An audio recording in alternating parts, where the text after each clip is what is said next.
On a tous connu ce genre de gestionnaire qui, sur papier, a l'air parfait. Les chiffres sont là, les objectifs sont atteints, mais on sent bien que dans l'équipe, quelque chose cloche. Aujourd'hui, on va creuser ça. Comment on mesure l'impact réel d'un leader, bien au-delà de la performance qu'on voit en surface? Alors, pour commencer, on va y aller avec une question toute simple mais fondamentale. Quel est le plus gros défi qu'on rencontre comme leader ou comme gestionnaire? Prenez juste une seconde pour y penser. Parce que souvent, la vraie réponse, elle est cachée, un peu comme la partie qu'on ne voit pas d'un iceberg. Et voilà, c'est exactement ça, le cœur du problème. C'est tout à fait possible d'avoir un gestionnaire qui coche toutes les cases, qui livre la marchandise, mais derrière, dans les coulisses, son équipe est en train de perdre son souffle, sa confiance, son énergie. C'est ce décalage-là qu'on va décortiquer ensemble. Bon, plongeons là-dedans. Cette première partie, on l'a appelée l'illusion de la performance. Pourquoi? Parce que ce qui brille à première vue, c'est pas toujours le reflet de la vraie santé d'une équipe. Et voici la distinction qui change tout. D'un côté, on a ce qui est facile à voir, la performance visible, les résultats à court terme, des fameux KPIs. Mais de l'autre côté, il y a l'impact réel, celui qui est beaucoup plus profond, le climat dans l'équipe, le niveau de clarté, la fluidité dans l'exécution, puis bien sûr l'engagement. Un leader peut vraiment être bon sur les premiers points, tout en sabotant les autres sans même s'en rendre compte. Et attention, ce n'est pas un détail. Selon une étude de Gallup, 70 de l'engagement d'une équipe dépend directement de son gestionnaire. 70 c'est énorme. Ça montre à quel point l'influence d'un leader est immense, pas juste sur le travail, mais sur le moral de toute l'équipe. Bon, maintenant, comment on détecte ça?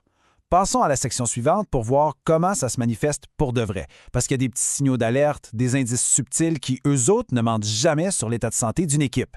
En voici quelques-uns. Est-ce que ça vous dit quelque chose? Les réunions qui s'étirent et qui se terminent dans le flou, sans qu'on sache qui fait quoi. Ou bien les priorités qui changent tout le temps, sans explication. Ça crée de la confusion. Un autre signe très révélateur. Les meilleurs joueurs de l'équipe deviennent plus discrets, plus silencieux. Ils se désengagent. Ce sont tous des symptômes qui montrent que même si les chiffres sont bons, l'équipe avance, oui, mais avec beaucoup de friction et de fatigue. Et cette citation, elle illustre parfaitement le changement de perspective dont on a besoin. Ce qui est important, ce n'est pas tant le charisme du leader, sa personnalité.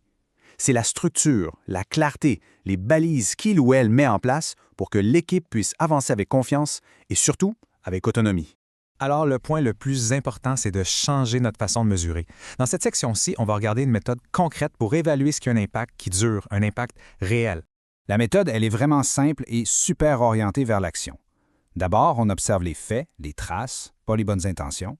Ensuite, on fait le lien entre ces observations et des impacts concrets sur le business. Troisièmement, on instaure des conversations courtes, mais vraies. Et finalement, on s'assure que les ajustements deviennent une habitude, qu'ils s'ancrent dans un rythme de travail. Ce tableau, c'est un outil génial pour ça. Regardez la première ligne, par exemple. Le symptôme, des réunions qui sont longues et flues. L'impact d'affaires directes, du temps perdu, des décisions qui sont reportées. La première action concrète et simple, exiger que chaque réunion se termine avec une décision claire, une personne responsable et une date limite. On passe d'un problème vague à une solution qu'on peut appliquer tout de suite. Bon, à cette théorie, allons voir comment ça s'applique dans la vraie vie avec une petite étude de cas, celle d'Amélie, qui est directrice d'équipe. Pour Amélie et son organisation, le vrai déclic, ça a été de changer la question. Au lieu de se demander si elle était une bonne leader, ce qui est super subjectif, on a commencé à se demander, concrètement, qu'est-ce que son leadership produit au quotidien. C'est fou, comme juste changer la question, ça peut tout changer. Et les résultats ont été concrets, mesurables. En mettant en place des suivis plus structurés puis une règle de décision claire pour les réunions, le temps total passé en meeting par l'équipe a baissé de 22 22 c'est énorme comme gain de temps et d'énergie. Deuxième résultat, super parlant, en 90 jours seulement, le score interne qui mesure la clarté des priorités est passé de 2,9 à 4,2 sur 5. La personnalité d'Amélie, elle, n'a pas changé, c'est la structure qu'elle a mise en place qui a tout changé pour son équipe.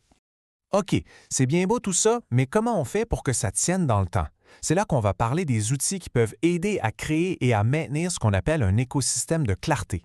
Un outil comme M360+, par exemple, peut vraiment aider à ancrer ces changements-là. Il est conçu pour ça, transformer des petits comportements, comme faire des suivis réguliers, en de vraies habitudes qui vont soutenir la performance de l'équipe à long terme. Un autre levier puissant, c'est de rendre l'invisible visible. L'outil M360 Meet, par exemple, il calcule le coût d'une réunion en temps réel pendant qu'elle se déroule. C'est une façon super directe de responsabiliser tout le monde sur l'importance d'utiliser le temps efficacement. Et finalement, pour que tout ça soit cohérent, des plateformes comme M360 Compass, elles permettent d'aligner toute la gestion de la performance autour de ce qui est essentiel, la clarté des rôles, la cohérence des objectifs et l'autonomie des équipes. Et cette phrase, elle résume vraiment bien toute l'approche. L'objectif, c'est pas juste de comprendre les concepts, c'est d'agir. C'est de donner aux leaders des outils, des leviers concrets pour qu'ils transforment leur impact jour après jour. Alors, on va terminer avec cette question. C'est peut-être la question la plus importante qu'un leader puisse se poser. Après chaque réunion, chaque courriel, chaque conversation que j'ai, est-ce que mon équipe repart en voyant les choses plus clairement ou en étant plus mêlée qu'avant? La réponse à cette question, c'est ça, le véritable indicateur de l'impact d'un leader.